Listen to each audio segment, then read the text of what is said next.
What's up, MMA fans? Back again, here to do a post-fight vid for UFC 164, Benson Henderson versus Anthony Pettis 2 for the lightweight championship.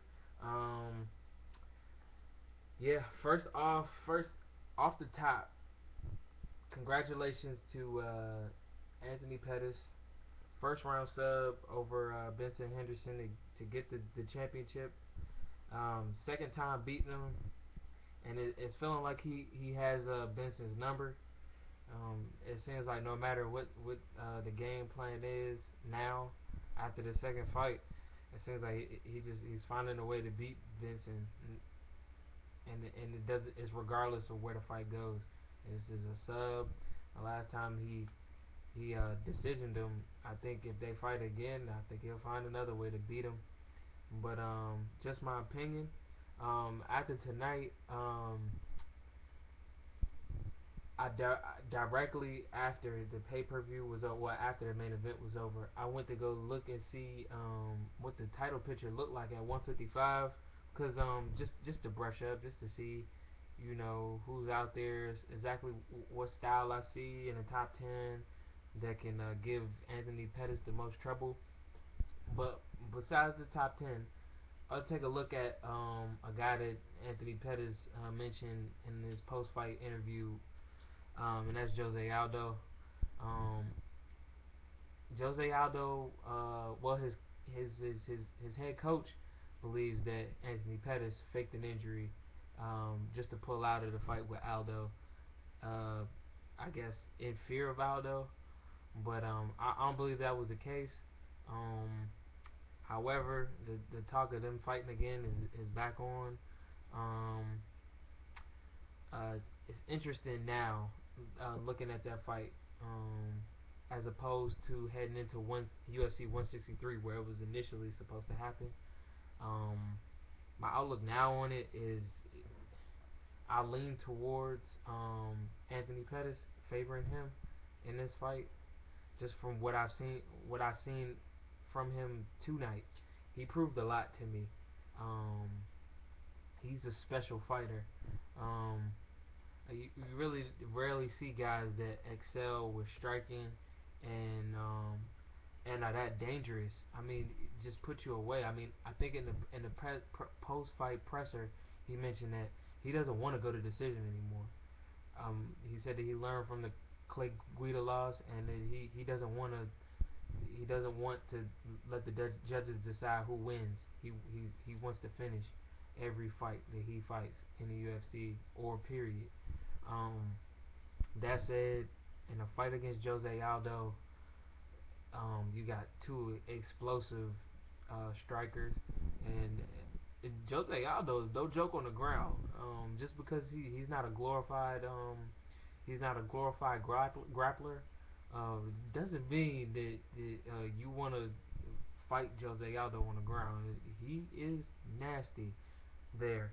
Um, the only reason I would favor Pettis going into this fight is because I don't know. He just seems like he's better or more equipped. Um, he just seems like he's more well-rounded to me, especially after tonight. Beating a guy like Benson Henderson is not easy, and he's doing it coming off of an injury, tweaking. I think it was his LCL, and so what I want to do right now is just take a look at the top 10 picture, as far as 155 is concerned.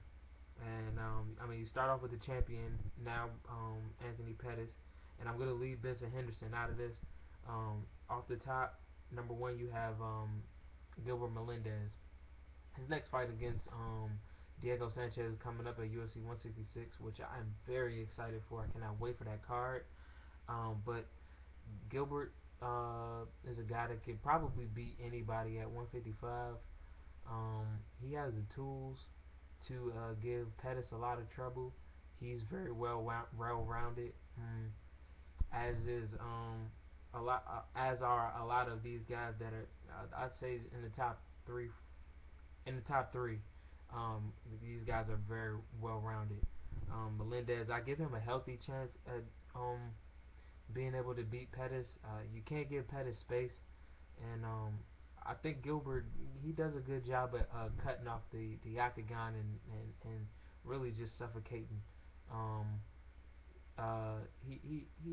he can employ that game plan against Pettis and not really giving him any room to do anything to work at all.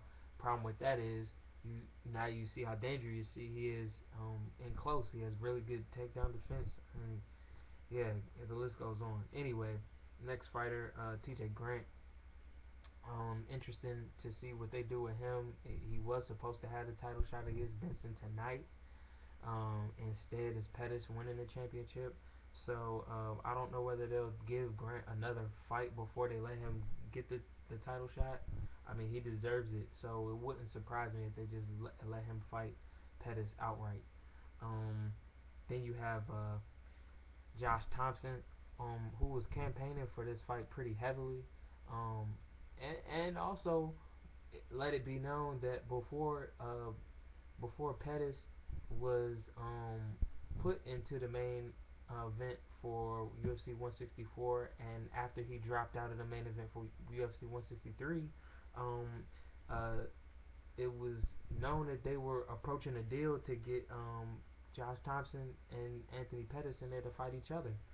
So, you know, Josh Thompson has been evidently looking at this fight for a long time, so he really feels confident that he can dethrone the champion, the now champion, and you know beat Anthony Pettis. And I have a hard time arguing and making a case that he can't, because I see ways that he can, but um, I give him a healthy chance against a guy like Anthony Pettis. He's have to clean up a little bit of his striking, I think, and get a little bit more tools. But as far as his chances, I think it's very healthy. Um, moving on into the title picture, you have Great Maynard, who I think is I don't know if he can really test Pettis. But then after that, you got Rafael Dos Anjos. Dos Anjos looked really good in his last fight. It was last week against Donald Cerrone. Um, yeah, there's a lot of movement. I think that he he's interesting. I won't I won't really say that he can beat Pettis. I don't think he can, but Dos Anjos is a talented fighter. In a couple of fights, I think he's a little bit away from a title fight anyway, so he has time to improve. But next we have Nate Diaz, who I think is going back up to welterweight. So I don't know whether he's really gonna stick around at lightweight. Next you have Jim Miller, Donald Cerrone, who Pettis has already beaten, and then Pat Healy. Um, a guy that is not on the top 10 yet, is not ranked, but I believe is a dark horse in the 155 division, is Habib Nurmagomedov. I like him. I like Habib a lot. He's a very good pressure fighter. Like I said, that's what it takes to beat Anthony Pettis. You don't want to give him room to be able to hit you with devastating strikes like the head kicks and the body kicks to the body and all of that. Um, so what you want to do is get in. You want to cut off the octagon, not give him space to be able to land those and get him going backwards and things like that. And I think Nurmagomedov is picture perfect guy to pull that off. Only thing that concerns me is his striking. I think he has some stuff to clean up as far as the stand up is concerned before he tries to attack a guy like Pettis. But he has a little ways to grow. He's undefeated, so he has the track record right now. But I think he's got to build up a little bit more momentum before he challenges for the title.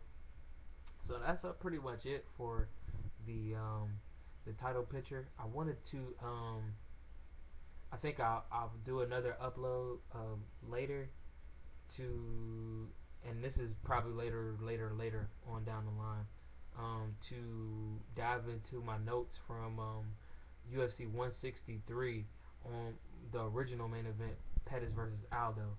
Um, if this fight does materialize, you'll probably hear more from it. I might do the video within the next few months, depends on what happens, with fight announcements and everything. So if they find the need to make that fight, you'll probably hear the notes sooner rather than later. But the next time you hear from me will probably be a preview for UFC Fight Night 28, which is coming up this Wednesday. Probably do a couple of fights off the main card because this card isn't particularly deep. There's some fights that I really want to talk about though. So look for that. Also follow me on Twitter at #MMA. Find me on WordPress, #MMA.wordpress.com, and stay tuned. Also, be safe. Until next time, peace.